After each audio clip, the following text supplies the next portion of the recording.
Elle vous a fait danser par millions en créant Africa et en chantant Quand tu pars, et des dizaines d'autres titres. La flamme de Rose Laurens vient de s'éteindre à la suite d'une longue maladie à laquelle elle résistait encore sur la scène du Cabaret Sauvage en 2016, a écrit son compagnon Christian Soulier dans un communiqué transmis à l'AFP.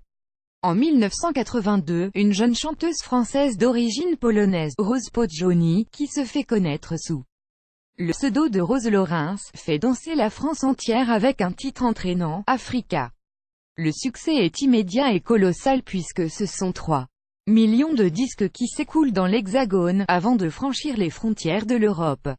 Ce titre, issu de l'album Déraisonnable, est signé Jean-Pierre Gousseau, le mari de l'artiste. Rose insiste auprès de son époux pour mettre la chanson en avant.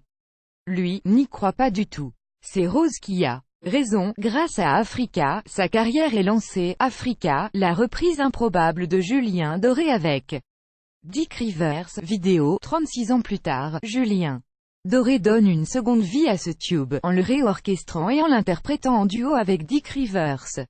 Le tandem s'est essayé sur Africa lors des 25 ans de Taratata, émission enregistrée au Zénith de Paris en septembre 2017. Il devient le premier single assorti d'un clip de Vous et moi, nouvel album acoustique de Julien Doré.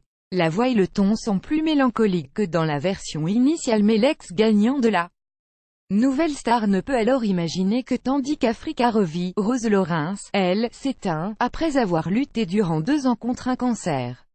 Sans doute aurait-elle apprécié ce nouveau Africa, moins joyeux mais délicat et gracieux.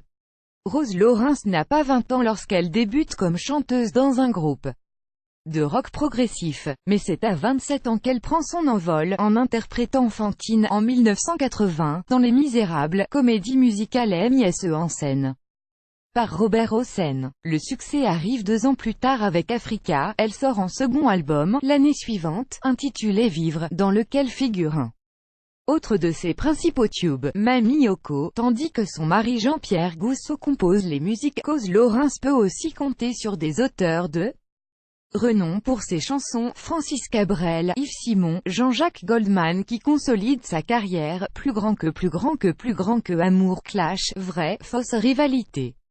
Petites histoires des chanteurs des années 80. De 1986 à 1990, Rose Laurens se met en retrait, son mari atteint d'un cancer, décède et l'artiste est dévastée.